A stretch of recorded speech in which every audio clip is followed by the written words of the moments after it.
And today's purpose is to raise awareness of what's coming and what you can do now to prepare for national registration. And today you will also be walked through a demo of the registration system. So that's what we will cover in the next hour or so. You'll notice there are quite a lot of you here. And so to help with the running of the webinar, there's just a few things, please, to note from housekeeping perspective. So the webinar, it will be recorded and will be uploaded at the end of the series of our website for others to access and or for you to revisit. We'll also share a version of the slides on our website that you can view again. For the presentation part, if you can remain on mute and have your cameras off, that'd be great, which is what everyone's done, so well done. And at the end of the session, there will be a Q&A session.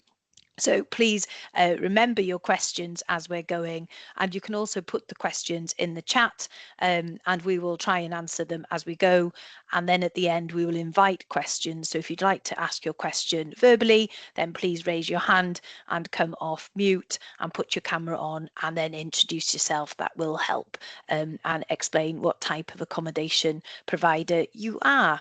So that's great. So before we start the slides, we'd like to get a quick sense of who's in the room, if that's okay, and how you're feeling about registration at this moment in time. This helps us pitch today at the right level and make sure we focus on what's most useful. So you should see on your screen now a question. Don't worry if you can't, I'm going to read it out anyway. So the first question you'll see is, which best describes you today? Please pick one. You run, you own a visitor accommodation in Wales, you manage or a visitor accommodation property on behalf of others, or you advertise list accommodation online, or you support accommodation providers. And if you're none of them, there's another option as well. So please submit those answers then, and we can have a quick look in terms of what that's looking like as well. That's great. So a bit of a cross section, but the majority of you are running or own your own visitor accommodation properties, which is great because you are our key audience and our key stakeholders for this event. So the second question now is, before today, did you know registration is required from the 1st of October? And that's a simple yes or no question. So let's see how well we've been doing in terms of raising awareness to date. So that's quite good. So 73%. So it's going down. So 71%. So thank you for that. And again, don't worry if you can't see these questions. That's not a problem. And there'll be opportunities for questions at the end. So that's great. And then the other question really is, right now, how confident do you feel you could complete registration accurately when it opens? So this is just a bit about level of confidence in the system, which is quite difficult when you haven't seen the system. So that's what Gareth's going to do later. So the options are very confident, somewhat confident, or not confident yet. So that's the options there, please. And let's have a look at that as well in terms of the option. So again, confidence levels are lower than we'd like. So the goal and the ambition today is that when we come back to that question at the end of this session, that the percentage of confidence will have increased, or perhaps we can get you all in to feel confident in completing the registration. So thank you very much. That's really helpful. So before I talk through the agenda, what I wanted to do is, for those of you who don't know who the Welsh Revenue Authority is, we're a non-ministerial department of the Welsh Government, and we were established back in 2017, and we are responsible for collecting and managing devolved taxes in Wales. Our new responsibilities, as you know, also include this visitor accommodation registration and the visitor levy, as and when and if your local authorities decide to opt in. As you know, and some of you know, visitor accommodation registration opens into autumn 2026, and whether you're a self-catering professional, a caravan park, a rural hotel, a be a casual host that lets out a room in Cardiff when the Six Nations is on, or you're a farmer who turns their field into a camping and caravan site in the summer months, you must all register with the Welsh Revenue Authority by law if you take bookings for overnight stays in Wales. But don't worry about some of that, because you're going to hear a lot more about this, and there'll be different links going in the chat with all that information for you as we go. So the agenda, as you can see on the screen, we're going to cover, so we've just done the welcomes, that's good. I'm going to talk a little bit about who needs to register and why. Then we'll talk about the timeline, so really key dates for you to be aware of. Then Gareth is here to give you a demonstration of the registration system. We did this last week, so we've learned some lessons from last week. So this week then is a more polished demo of the registration system, but you are a key audience and some of the first people to see this, so that's great. And then we'll give you some guidance on how to prepare, talk about how you can get involved with the user research, how we work with others, and then question and answer session at the end, so about 20-25 minutes at the end for a Q&A. So we'll move forward now onto the next slide, please. So why do I need to register? People always ask. So if you haven't followed the journey to date, this is a Welsh Government policy that received royal assent back in August. And the purpose of this registration in 3 bullet points is to provide data to support tourism in Wales. This is quite patchy, and it isn't the sophisticated data that we need to get a true picture of the bed stock available across Wales, and also locally in different local authorities and also in different towns, etc. So it's to enable better data collection of what's actually what does the tourism sector in terms of beds look like across Wales. So that's something that the industry asked for and was really keen to gather. So this is the first step to capturing that intelligence and that data. The other one then, of course, is for others to find and search to find those registered properties. And also the final one is as and when and if your local authority ever should opt into the visitor levy, then this data would correlate and help capturing the visitor levy as well. So those are the key purposes, but at the moment everyone is positive about registration and sees the value in capturing that information. So we'll go on to the next slide now, which is just a summary of who needs to register. We have quite a lot of questions coming. Do I need to register, etc. And we've met with a range of different stakeholders. So if you're here, then yes, you do. If you think you can't see yourself here, then please do write the question in the chat or raise your hand if you're a different kind of accommodation provider and are not sure. We've had different questions around timeshares, etc., and also festivals. So there are different questions coming in, and for both of those, we need a little bit more detail on the types. But festivals, yes, and if you're charging overnight, and then the timeshares, it depends on the contract. So there's a little bit of nuance there. But you'll hear more about this as we go, and there'll be further guidance coming as well. So I'm going to hand over to Gareth, who's going to talk you through the timeline and then take you through the demo, and I'll come back at the end. Felly, diolch yn fawr iawn. Yeah, diolch Claire, and if I could have the next slide, yeah, diolch Liam. So yes, I'm Gareth, I'm the registration lead for the WRA.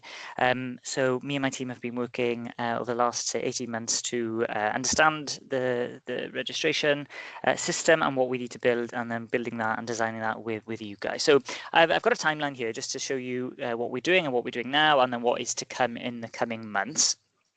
So we've been, as it says there, we've been designing and building and designing the registration service, and we will continue to do that until June.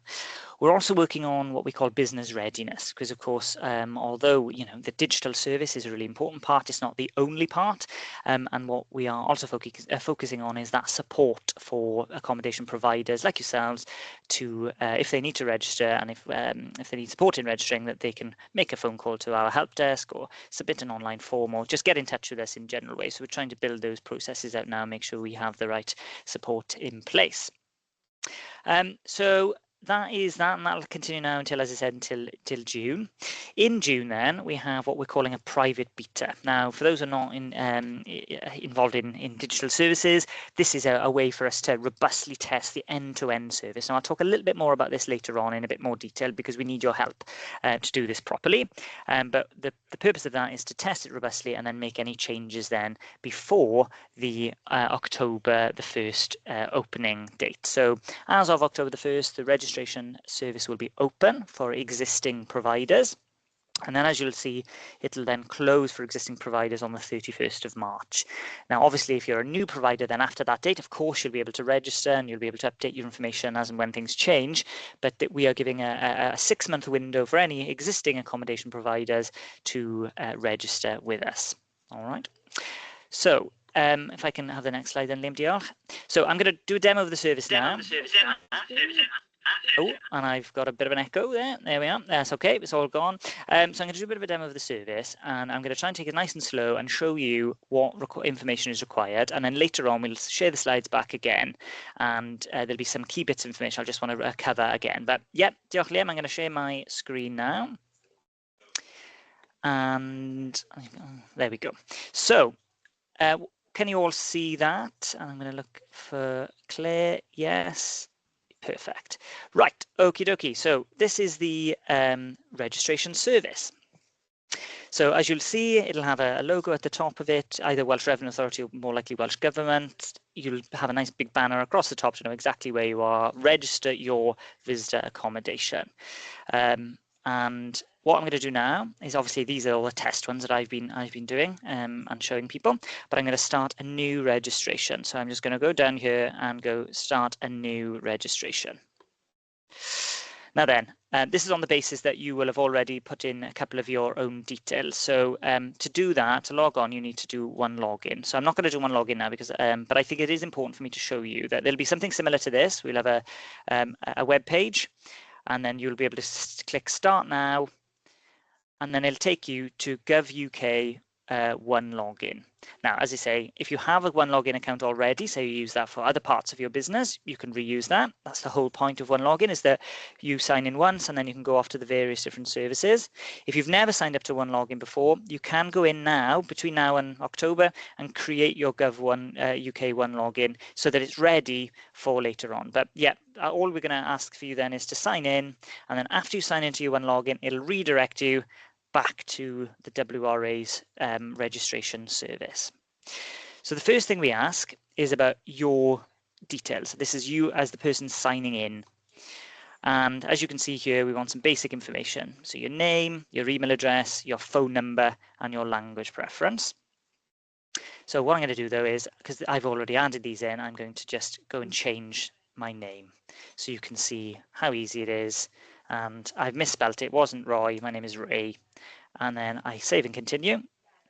It'll take me through and go, oh no, it's actually 02 at the end. And I'm going to go with Welsh and English instead of just English. Save and continue. It'll show me the check your details page again. It's really important that people get an opportunity to see the information again, because if anything is wrong, they can then go back and change it. And then save and continue, going back to the what we call the progress screen. Now, to heavily caveat, everything we show you today is as of today. So as of the thinking that we've got today, there are a few things that we know are going to change, have tested poorly or users didn't understand, and we're working our way through those and making our changes. So some of the things you see today may ever so slightly change just so that we can improve our service. But as I say, I was keen to show you what we had so far so you can get a feel for how easy some of this is. So after you do your account details, we'll then ask you to provide the accommodation provider details. So who is responsible for this accommodation? Who runs it? Who owns it? Who is the kind of the legally in charge of making sure that you're compliant doing this? So the first question is, who's responsible? And it gives you lists of, is it an individual, a company, a partnership, charity, sports club, or other.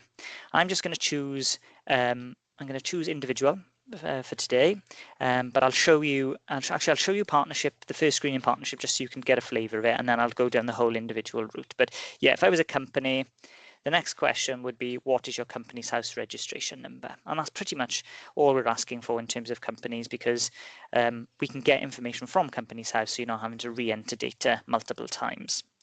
But as I said, I'll go through the individual route now, just so that you can get a flavour of what that's going to look like. So I choose individual, then save and continue. Then we are assuming that the person who's going to fill this in, if they are an individual, they're going to do this themselves. So we're again reusing information. So we're not having to retype information again and again. But of course, if you're a company, then the company can't be the person who logs in. That needs to be a human. So that you'll see a slightly different process. But yeah, so Ray Jones is the person. And then we need the date of birth.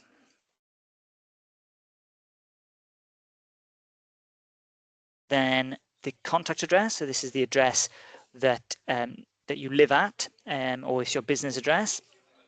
This is completely separate to the address of your accommodation, which we'll come to later on. So they may be the same. So if you provide accommodation at your home address, then it'll be the same.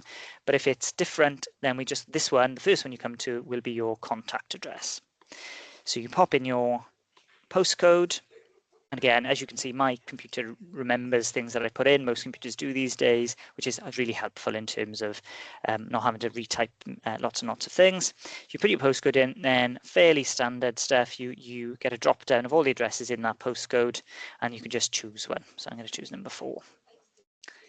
And all the addresses I'm using are random. I'm just I've got that. So the next one is, do you have a trading name? So the trading name is for the organization, or rather than the property. Now they may be the same.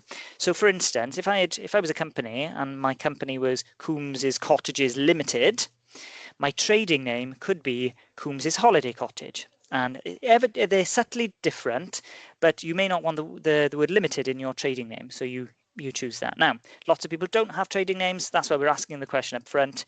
And if the answer is no, then you just click no, I don't have a trading name, and then you move on. But if you were to have a trading name, we just click yes, and then it would ask you, okay, well, tell me what that trading name is. So I'm just going to go Bluebell Cottages, for instance.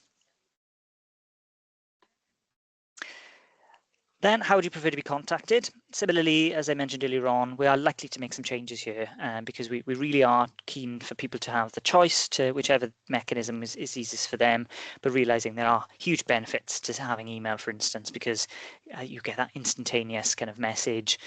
You can email us back fairly quickly, whereas post, yeah, there are issues with post, as you know. So, but yeah, imagine you were to choose post for that reason, but you go through this.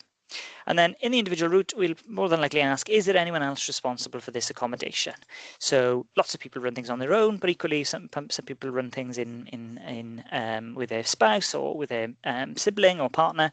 So it's yeah, just trying to get that across there. So I'm going to just put no just for ease on this case. There we are. Similarly, you get to check your details page. I know it feels a little bit repetitive, but we'd rather people have the opportunity to make changes as and when they need to, rather than realizing right at the very end and they have to go through lots of different screens. So all going well, you then click save and continue. So as you'll see, my account details are done, my accommodation provider details are done, and next is the accommodation itself. So this is the actual property, the premises that you provide the accommodation at. So a bit of a holding screen just to tell you what's coming. So you'll need the premises, which is the location or site, so that the postal area, if you will, and then the accommodation that sits underneath that. Now, this is the bit that's most likely going to change because we have tested this and some people got a bit confused on certain things. We don't want that. We want to make sure people can do this nice and easy. So we are making some changes as we go through. So the first thing is we're going to ask you, okay, what's the address of the first one that you've got here? Now, similarly, as I mentioned earlier, some people provided their home address, so they just need to use that address. But equally, if it's no, I've got another cottage that's 2 miles down the road, you just pop the different address in and we can then find that here. So there we are, you can see that's a completely different address, even though it's not far from each other. If for whatever reason the address doesn't come up on the lookup, there is an enter a manual address. So if you're particularly rural or you don't have a postcode, or we have thought about that and we are catering for that. And as a minimum, you'll be able to pop in some basic information about the local area. So yeah, that'll be via this enter manual address route. Save and continue there. Now, this question, different to the trading name, but it could be the same name in theory. So does the premises have a name? So my house has a name. I didn't put it on myself. When I bought the house, it already came with a name. My house is called Conifers because, as you can imagine, surrounded by conifers. Some houses and premises have names, some don't. Again, you can ask here if it does or not. But equally, it could be the same as your trading name because it's all one thing. We are Bluebell Cottages. So yeah, and I'll do that here just to illustrate that. But equally, they could be different. Okay, then we're asking in this one, what types of accommodation are at this address? So this is trying to get to understanding whether they're self-catering, whether it's a bed and breakfast, a hotel, glamping. And as you can see, it says here, select more if you have more. But equally, select one if you only have one. So for instance, you run cottages, self-catering cottages, that's it. You just choose self-catering. But if on the same site, on the same premises, you also have some glamping pods, then you tick both. All right. So I'm just going to choose the one self-catering for now. And then you can see, right, it's related to Bluebell Cottages, it's related to this address. And we've got 3 questions on one. We've decided we're going to split this up and put them on one per page. But for now, I'll just show you what we have here. So how many people can stay at the self-catering cottages in this site? So we're looking for the maximum number of people that can be accommodated, and basically how you advertise. So if you've got one cottage and you advertise, yeah, it sleeps up to 4 people, then the number would be 4. If you've got 2 cottages on that same site and both can have 4, then you'd pop in 8, and that would be it. All right. You can type the number in there, or you can use the little arrow thing on the side to go up and down. When is the accommodation usually available for bookings? Now, we did a survey a few months ago, and the vast majority, over 85%, said that they were available all year round. But we know that there are absolutely a big proportion of people who are only allowed to operate for, say, 10 months of the year or 8 months of the year. And of course, there are those who just do it on an ad hoc basis. Say it's a festival, or they put their house up when there's something happening in their local area. So currently we've got this drop down here, all year, seasonal, occasional bookings or specific days, but we are looking to change that to make it a bit more specific, just to make it clearer for those who need something other than all year round. All right, so I'll just choose all year for now.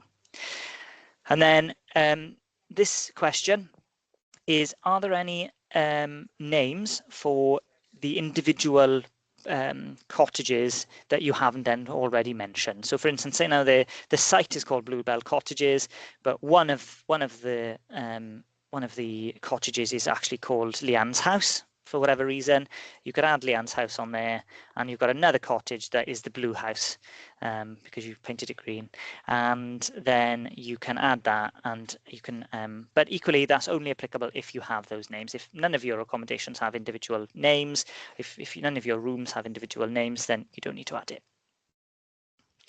Save and continue there. Again, similarly, check your details. You can change as you see fit. I can just go back and change that and go, oh, actually, no, we've got rid of Blue House. Then it only pulls through what you need to pull through. Save and continue. And you've then added your property number 1. And you can see that there. Many people will have multiple properties on the same site. Multiple properties at different sites, I should say. And then if that is the case, if you have something at, say, down the road, you own another cottage down the road, you can add another premises, and then you basically go through the process again. I'll just do that very quickly to show you what it will look like. And then you'll see what we'll have. You'll have 2 on the same site. And there it is. You've got your Bluebell Cottages because that one's got a name and the address underneath, and then this one hasn't got a name, so it's just got the address itself. So once you've added all your properties, now obviously we're trying to make this as easy as possible. So if you've got 10, we're hoping it won't take too much longer than if you've only got the 1. Then you can go to save and continue. And the final bit is complete registration. So check your details and complete your register. This will open up into a different tab, so you can check every single thing if you want to, but there's no need to do that if you don't. And then once you're happy, you can confirm and then complete registration. And as you'll see, and I'll talk a little bit more in a second, you'll see the date you registered, where we will have sent a confirmation to, whether that's email or it'll be a postal address, and then you'll also see your registration number, which, as I say, I've got a slide about, which I'd like to talk about a little bit later on. So I'll stop sharing there.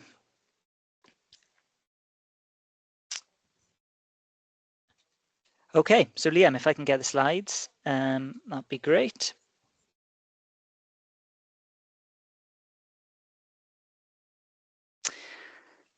And we're going, that's the one. There we go. So as I mentioned, you'll have a unique registration number. Now, the purpose of this registration number is kind of threefold. So one, it's a way for you to uniquely be able to contact the WRA. So if you ever needed our help or support on anything, you could go, right, could I, yeah, and you give us that 8-digit number and we'll be able to find you immediately. You'll also, and actually, if I could have the next slide, please, Liam, sorry, because it explains that on the next slide. You could also display this number to show that you're compliant, whether that's in, in your window, on your website, and make sure that, that people know that you are indeed then registered.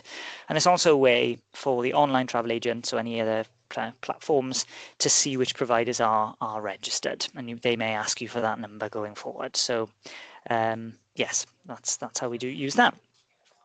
If I could have the next slide then, please, Liam. Diolch.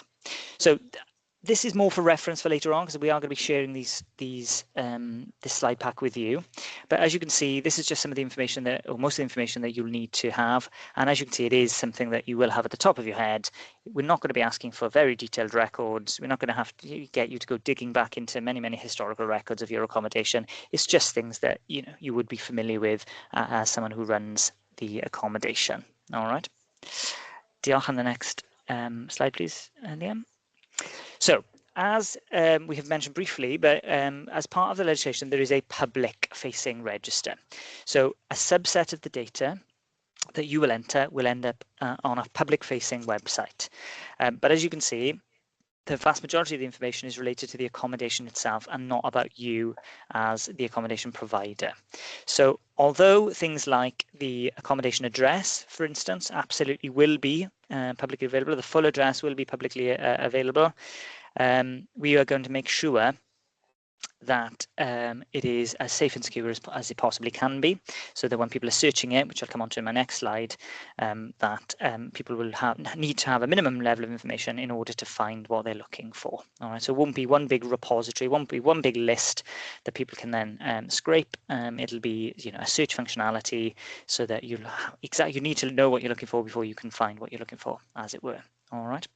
But as you can see on that list there's just some of the fields that you'll see. So including the last one, which is number of units, which is not something I showed you in that demo, because this is a recent addition and we're currently designing what that question is going to look like. But it's basically how many bookable units, how many bookable rooms or cottages or whatever is the minimum bookable unit do you have on your premises. All right. Liam, if I could have the next. So searching, as I mentioned, is a really important part of it. The policy aim, the Welsh Government and the Senedd who passed this legislation were keen for a public register so that people could use this to find whether an accommodation is compliant and is doing what they need to do. And although while we're still working on it, we want to make it as user-friendly as possible whilst protecting the data we hold. As I say, it's not going to be a long list. It will be something that you have to have a basic amount of information in order to search. So you'd have to have the full postcode, not a partial postcode, but the full postcode to then find any additional information, or the full registration number to find what you're looking for. Now, as I say, being totally transparent, the full address of the accommodation will be on the public register, even if that's where you reside. But we are making every effort to make this as safe and secure as possible. Liam, that'd be great.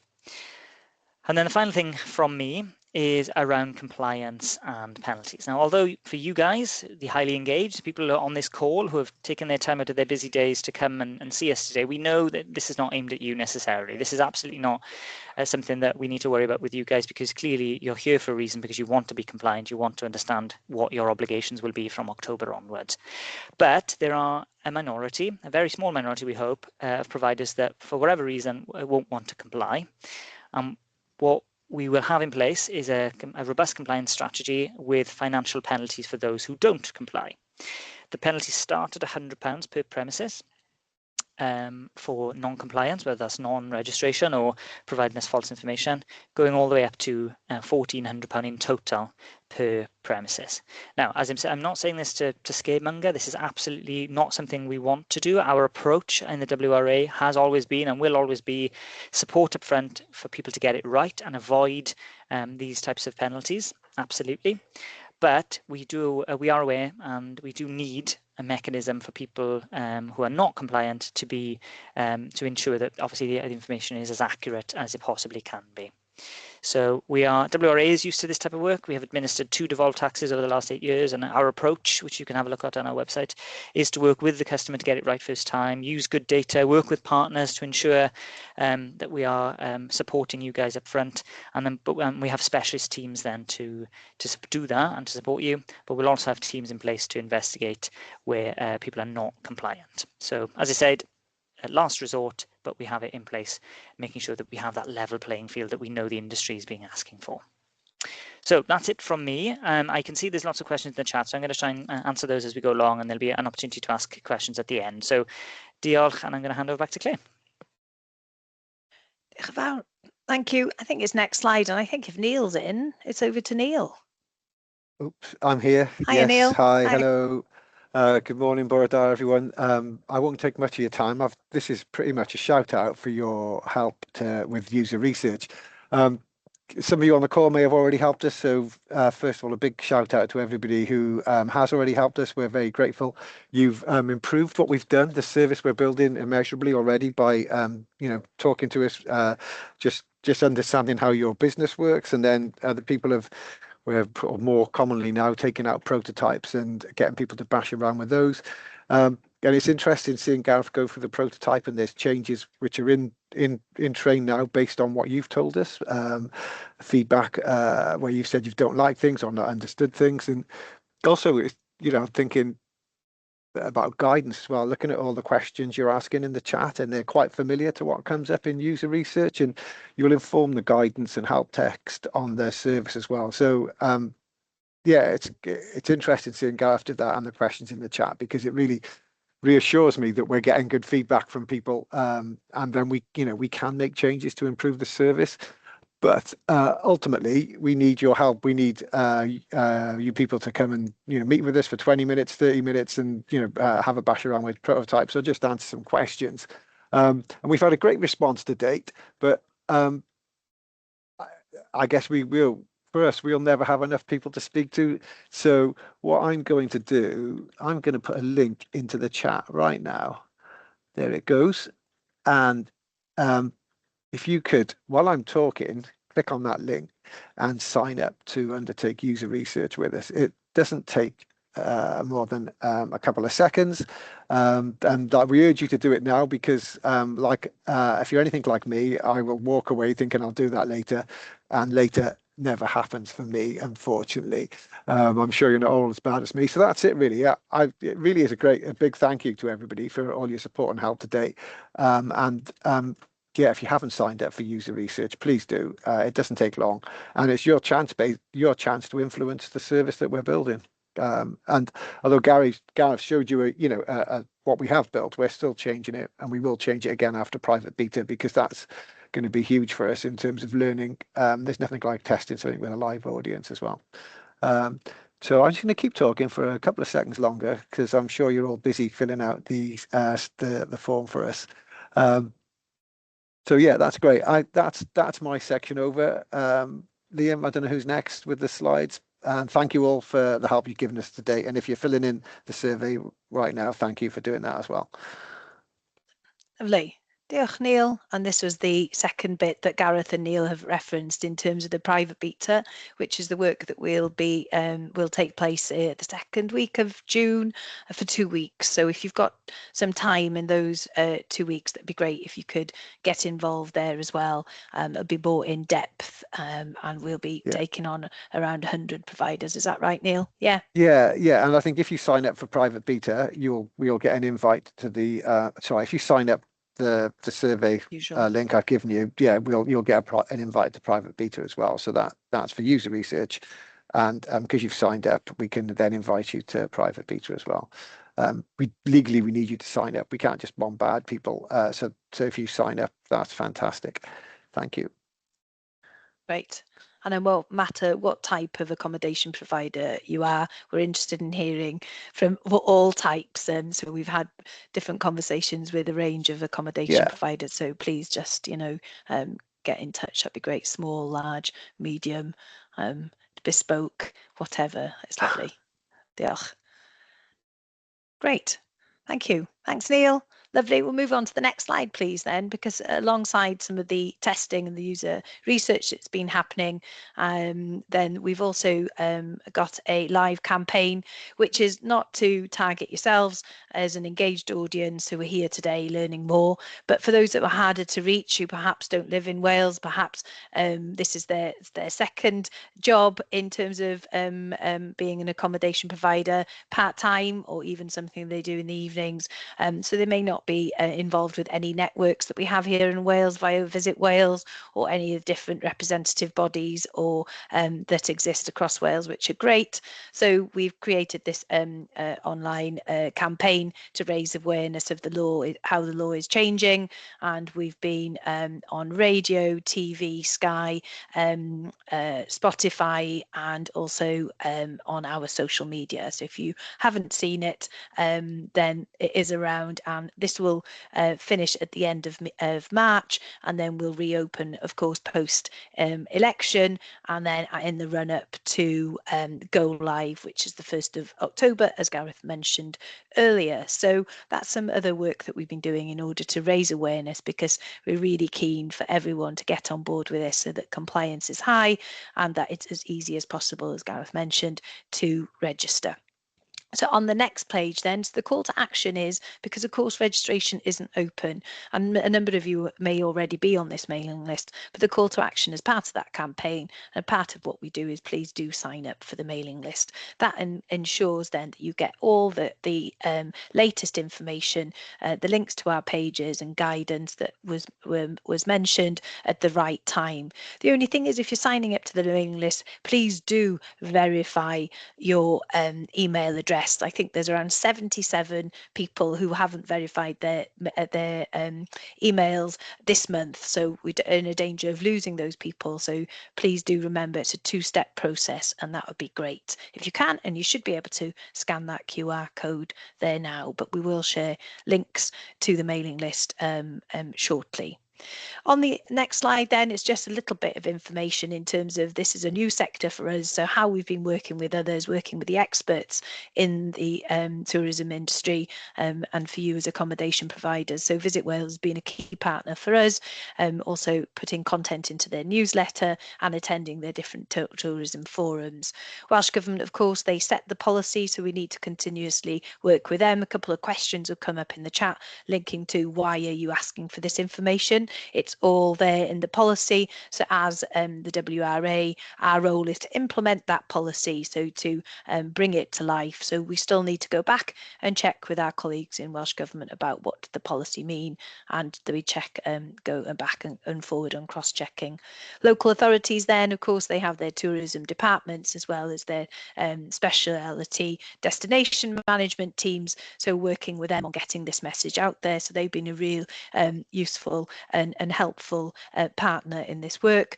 And of course, we're always mindful of what's happening across the whole of the UK. So we've been working with Scotland and more recently with England as well, especially with the DCMS, Department of Culture and Media and Sport, because they will also be introducing a registration scheme in October in England. So for those who, and any of you who perhaps have businesses in England and in Wales, there will be a need to have 2 registration numbers, and just be mindful that there are different approaches, and also they're asking for 2 different things, and you have to pay for the one in England because it's more of a hybrid licensing registration scheme, and ours is a registration scheme and it's free. So they do different things and they are different, but they have the same name, but you will have 2 numbers. So we'll be doing some joint comms on that in order to avoid any misunderstandings and to get clarity on what it is and what it isn't moving forward.